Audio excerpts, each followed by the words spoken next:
호세아서 10장에서는요, 계속해서 잘못된 종교적 열심에 대해서 지적하고 있습니다. 이스라엘의 어리석은 모습과 또 그들에게 임할 심판의 말씀이 주어지고 있는데요. 어떻게 이야기가 진행되냐면 이스라엘의 죄악, 그리고 하나님께서 그들에게 기대하셨던 모습들, 그러나 그것과는 거리가 멀었던 이스라엘, 그리고 심판의 말씀, 이렇게 등장하고 있습니다.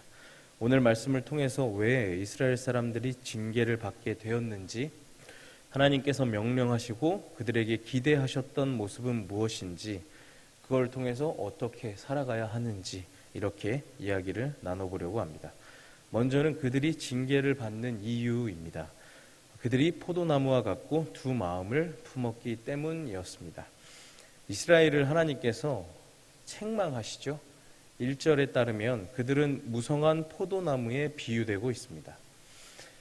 열매가 많이 맺히는 포도나무와 같았지만 그들은 열매를 맺으면 맺을수록 많은 제단을 쌓습니다. 기둥을 많이 깎아서 세우게 됩니다. 이 제단과 기둥이 많아졌다라는 것은 하나님을 믿는 그 신앙과 우상 숭배가 섞여버린 그들의 제단을 이야기합니다. 그 섞여버린 기둥이 날로 많아졌음을 이야기하고 있습니다. 하나님께서 이스라엘에게 기대하셨던 이 열매, 이 풍성한 포도나무의 열매는 하나님을 아는 것, 인애와 진리, 정의와 공의, 그것을 실천하는 삶이었지만 이스라엘이 맺은 열매는 그렇지 않았습니다. 우상 숭배가 섞여버린 제단, 그리고 돌기둥이었던 것입니다. 예수님께서도 신약 성경 요한복음 15장 5절을 보면 포도나무의 비유를 말씀하시죠. 나는 포도나무요 너희는 가지라. 그가 내 안에 내가 그 안에 거하면 사람이 열매를 많이 맺나니. 예수님 이렇게 말씀하십니다.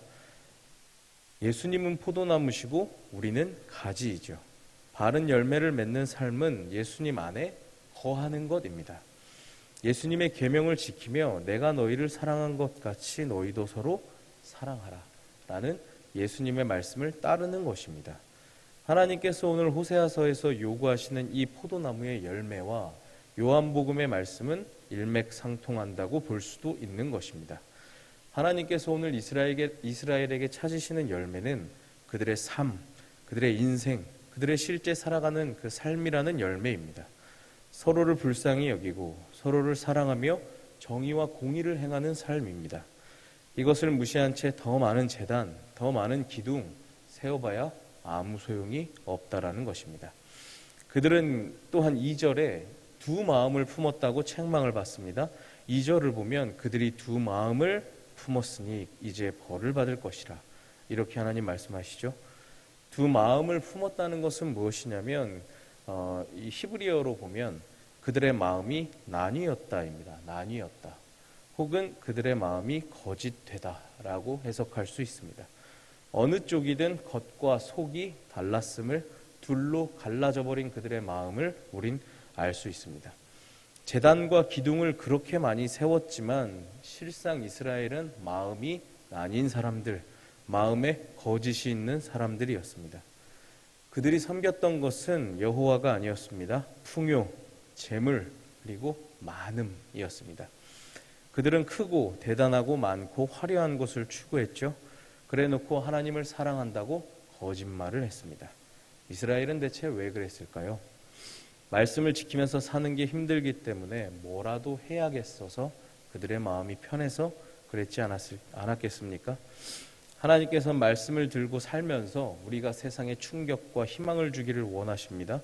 결국 하나님께서는 이 제단과 돌기둥을 다 허물어 버리시겠다고 말씀하십니다.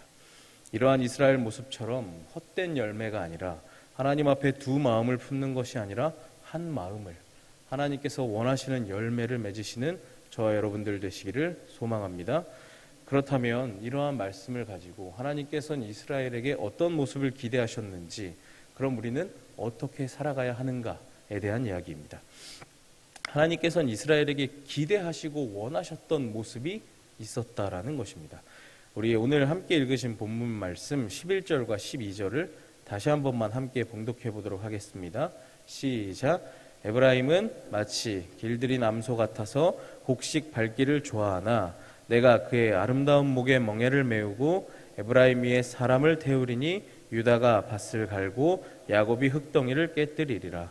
너희가 자기를 위하여 공의를 심고 지금이 곧 여호와를 찾을 때니 마침내 여호와께서 오사 공의를 비처럼 너희에게 내리시리라. 아멘. 기대하셨던 모습 뭐냐면요, 아름다운 목에 멍에를 매는 것이었습니다. 묵은 땅을 기경하는 것이었습니다. 11절에 보면 소가 탈곡 작업을 하고 있습니다. 이 길들였다라는 것은 주인이 있다, 그리고 훈련을 받았다라는 의미일 것이고, 이 소는 아직 어린 소라서 목에 멍에를 메고 있지 않은 상태입니다. 그저 놀며 장난치듯이 곡식을 밟으며 탈곡 작업을 하고 있죠. 근데 이 소가 이제 자라고 키도 크고 힘도 생기고 덩치도 커지고 근육도 붙으면 어른 소가 되어가죠. 그때에 멍에를 메어야 하는 것입니다. 이 소가 멍에를 매서 밭도 갈고 달구지도 끌어야 하는 것이죠. 목에 무엇인가를 이렇게 채운다는 것은 주인이 있다라는 이 관계를 나타냅니다. 우리가 강아지가 밖에 이렇게 돌아다녀도 그 목에 이름표가 있든지 목줄을 메고 있으면 주인이 있구나라는 걸 아는 것처럼 말입니다. 이제 목에 멍에를 메고 소는 일해야 합니다. 평생 일해야 하죠. 하나님께서 원하시는 모습, 이스라엘과 우리에게 원하시는 모습이 이러한 모습이란 것입니다. 복음은 멍에를 메는 것과 같습니다. 우리에게 멍에가 있다면 그 멍에는 예수님이 지어주신 멍에일 것입니다. 우리가 처음 교회를 나왔을 때, 우리가 처음 예수님을 믿었을 때는요, 그 사명이 우리에게 크게 느껴지지는 않죠. 교회 나가는 것이 그저 즐겁고 또 놀기도 하고 교회에 그저 나가기만 하면 됩니다. 우리의 신앙도 아직은 자유로워서 어디도 갔다가 혹은 무슨 일도 보고 하고 싶은 것도 그저 하면서 살면 됩니다. 신앙생활에서 아직 죄와 치열한 싸움도 없고 별 문제 없이 교회를 다니는 멍에가 없는 상태였습니다. 그런데 우리가 교회를 다닐수록 그리스도 안에서 성장해 가면 예수님께서 우리의 목에 멍에를 메신다라는 것입니다. 성경도 공부도 해야 됩니다. 성경에 대해 이해도 해야 됩니다. 하나님을 알아가면서 우리의 삶이 변화되어야 하는 것입니다. 예전에는 내가 그냥 구역원으로 만족했다면 이제는 구역원들도 이끌어야 합니다. 예전에는 말씀을 듣고 그냥 내 한 인생 잘 살자 만족했다면 이제는 두 마음을 품지 말고 하나님을 향해야 합니다. 예배 한 번으로 만족하는 삶에서 삶이 예배가 되는 말씀에 순종하며 살아가야 하는 것입니다. 오늘 하나님은 우리의 목을 살피고 계시진 않으실까요? 언제든지 성장했다면 멍에를 맬 수 있도록 말입니다. 멍에를 메었다는 것은 이제 자기 마음대로 할 수 없고 자기 뜻대로는 살지 않겠다라는 의미입니다. 살 수 없다라는 것이죠. 예수님과 베드로의 표현을 빌리면 이렇습니다. 요한복음 21장 18절을 보면 이렇게 말씀하시죠. 내가 진실로 진실로 내게 이르노니 내가 젊어서는 스스로 띠띠고 원하는 곳으로 다녔거니와 늙어서는 내 팔을 벌리리니 남이 내게 띠띠우고 원하지 아니하는 곳으로 데려가리라. 아멘. 우리에게 띠를 채우시는 것입니다. 이러한 멍에는 우리에게 짐이요 족쇄가 아니라 자유이며 평안인 줄로 믿습니다. 마지막으로는요, 묵은 땅을 기경하라 명령하십니다. 묵은 땅을 갈아엎어라. 하나님께서는 공의를 심고 인애를 거둬라 라고 말씀하시죠. 실제 삶에서 인애를 추구하라는 것입니다. 하나님께서 원하시는 대로 살아가라는 것이죠. 묵은 땅이 무슨 땅입니까? 갈지 않은 땅 아닙니까? 사람들이 이런저런 이유로 갈지 않았던 땅이기에 이것은 뭘 얘기하냐면 이스라엘 가운데 아직 훈련되지 않았던 부분을 이야기하고 계신 것입니다. 예레미야 4장 3절에 보면 여호와께서 유다와 예루살렘 사람에게 이와 같이 이르노라 너희 묵은 땅을 갈고 가시덤불에 파종하지 말라. 묵은 땅을 갈라고 말씀하십니다. 하나님 앞에 훈련되지 않은 영역들, 포기하지 못한 나만의 영역들, 고집스럽게 주장하던 나의 모습들, 나의 마음, 나의 묵은 땅을 갈아엎어야 한다라는 말씀이었습니다. 혹시 우리 안에 기어코 하나님 앞에 포기하지 못하는 묵은 땅이 혹시 있습니까? 하나님 여기는 저만의 그린벨트라서 안 됩니다 라고 하는 곳이 있으십니까? 갈아엎기는커녕 그대로 두고 싶은 땅도 혹시 있으십니까?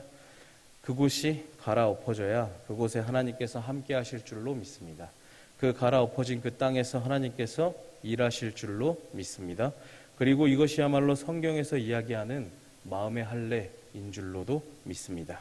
러시아의 대문호 톨스토이가 인생에 가장 중요한 거 세 가지가 있었다고 이런 이야기를 했답니다. 뭐냐면 지금 이 시간, 지금 내가 하는 일, 지금 내가 만나고 있는 사람, 이것이 인생의 가장 중요한 세 가지라고 했다고 합니다. 지금 오늘 이 시간 묵은 땅을 기경하시며 하나님을 만나기 위해 힘쓰시는 여러분들이 되시기를 바랍니다. 나만의 욕심, 욕망이 가득한 땅을 갈아엎어서 하나님의 그 기름 부으심이 넘치는 땅이 되실 수 있기를, 우리 삶 가운데 하나님을 아는 백성으로 살아가며 삶으로 하나님께 열매를 맺어 올려드리는 저와 여러분들 되시기를 소망합니다. 말씀을 마치려고 합니다. 하나님께서는 오늘 그 호세아 10장 말씀에 이스라엘 백성들을 책망하시는데 이런 말씀도 하시죠. 너네는 기브아 시대의 범죄에 여전히 머물러 있다라는 9절의 말씀도 등장하고 있습니다. 이전과 너희들은 똑같구나라는 책망의 말씀이시죠. 내 생각이, 나의 인생이, 나의 삶이 이전과 변화되지 않았다면 그 제단은 거짓입니다.